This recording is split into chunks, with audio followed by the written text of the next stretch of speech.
Each year that passes rings you inwardly with memory and might.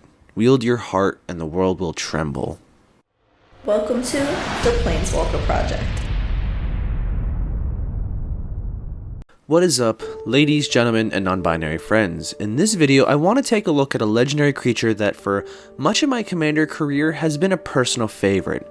This creature presents a unique game state unlike any other creature in the game, one that warps the concept of combat. Doran the Siege Tower. This Treefolk Shaman was one of the few absinthe-colored legendary creatures for a long while, and the only one that really didn't concern with the graveyard in their strategy. For 1 mana each of black, green, and white, Doran had 0 power and 5 toughness. On most creatures, this is seen as underwhelming stats, but Doran's ability is where their strength is at.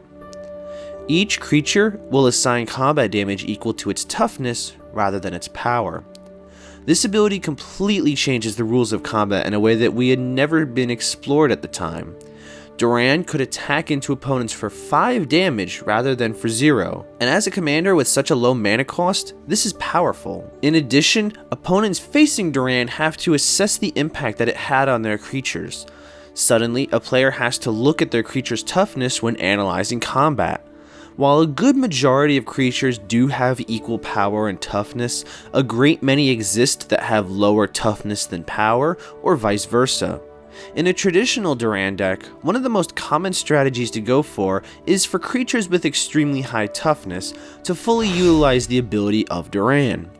But for me personally, wanting to go a different route, I built into a deck that is very unassuming for such a commander, and gives me the benefit of surprise. Enter Phyrexian, a world of biomechanical life where destructive capability is valued above all else.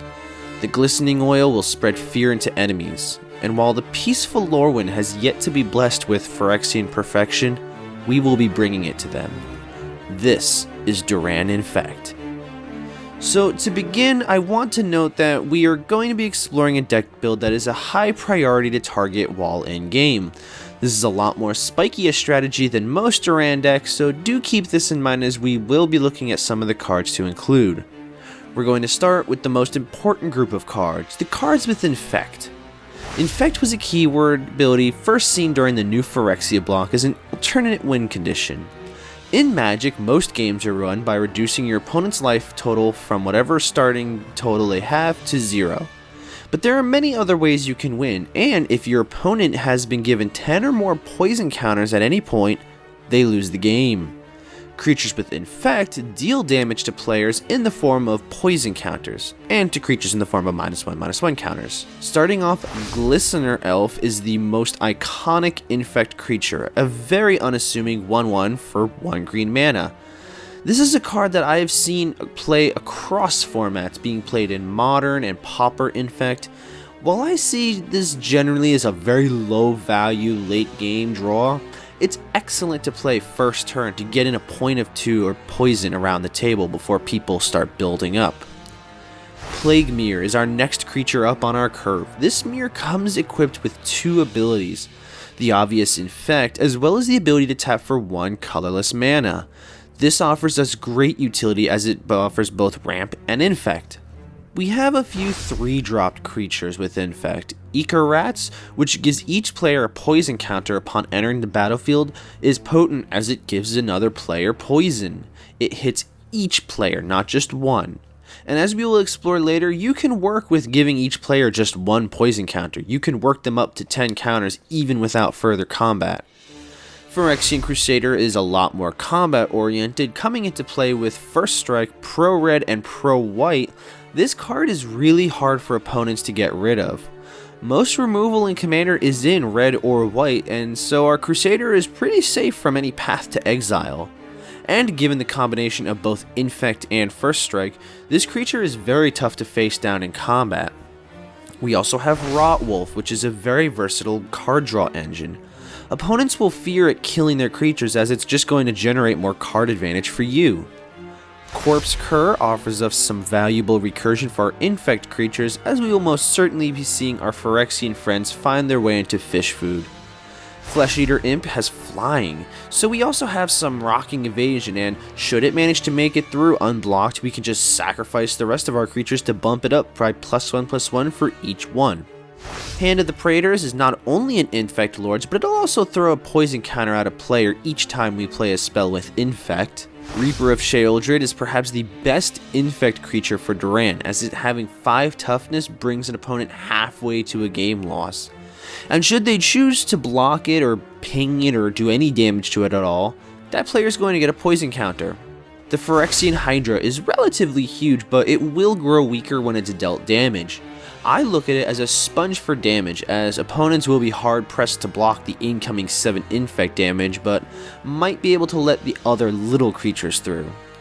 Perhaps my favorite Phyrexian is the Swarm Lord, who creates insect creature tokens with Infect for each poison counter sitting on each opponent. You're going to find that as opponents start to accumulate poison counters, they're going to start facing down a larger and larger army of insects that will be increasingly more difficult to block.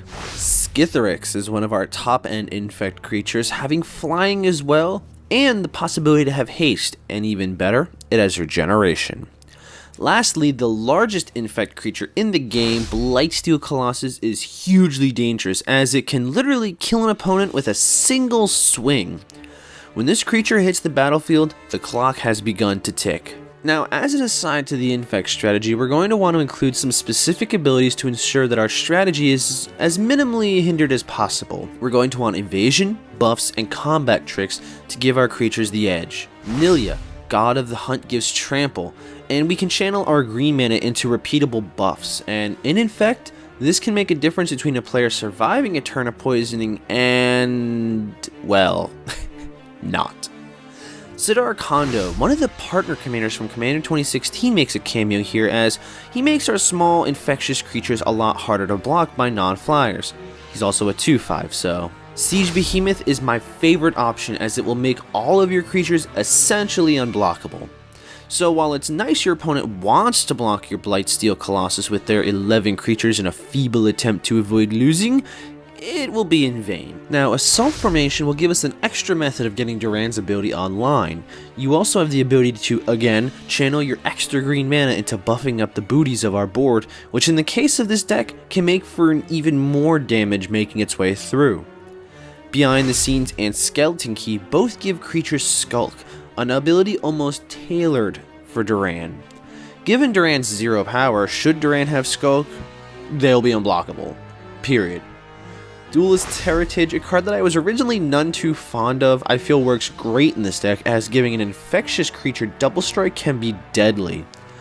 Dolmen Gate is a card I'd only recently discovered, and it is great protection for our creatures going into combat. Now, normally Doran does not have Infect, but one can give Doran Infect through means of cards like Phyrexian, Glistening Oil, and Grafted Exoskeleton.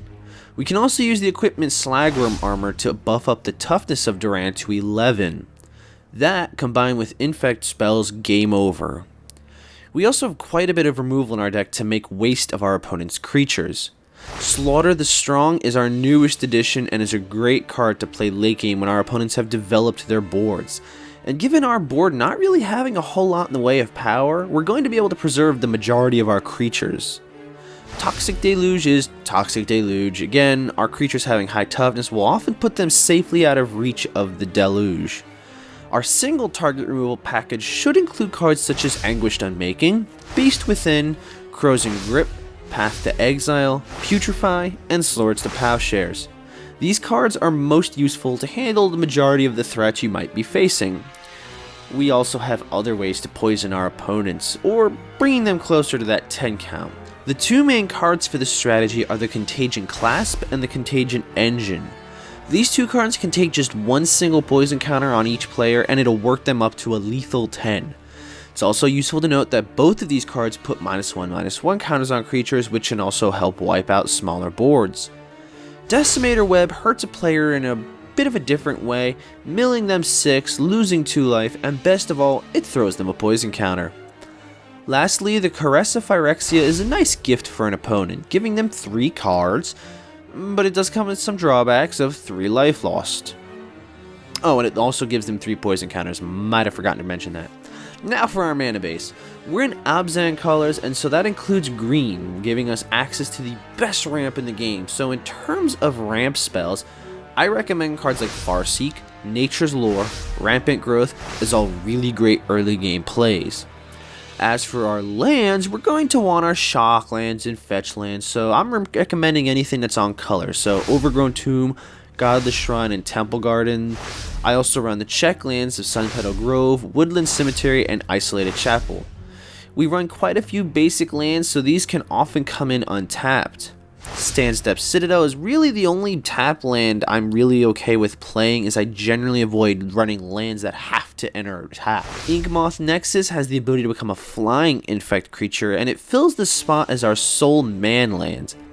Ravnica Karus can give an extra bit of mana once the turn untaps them, and of course Urborg is great tech for black decks to make everything tap for black mana. And lastly, to help give our Infect creatures through, Rogue's Passage will win you games.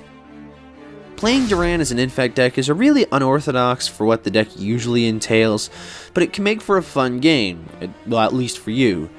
Just understand that Infect is one of the few strategies in Commander that is vehemently hated upon. So once it's realized that you're playing Infect, the strategy will be targeting you. Anyway, I hope you enjoyed this video. Consider subscribing to the Planeswalker Project for future updates. If you'd like to help our channel upgrade with our equipment and quality, we have a Patreon and a GoFundMe aimed at upping our production standards. And as always, I will see you next upkeep.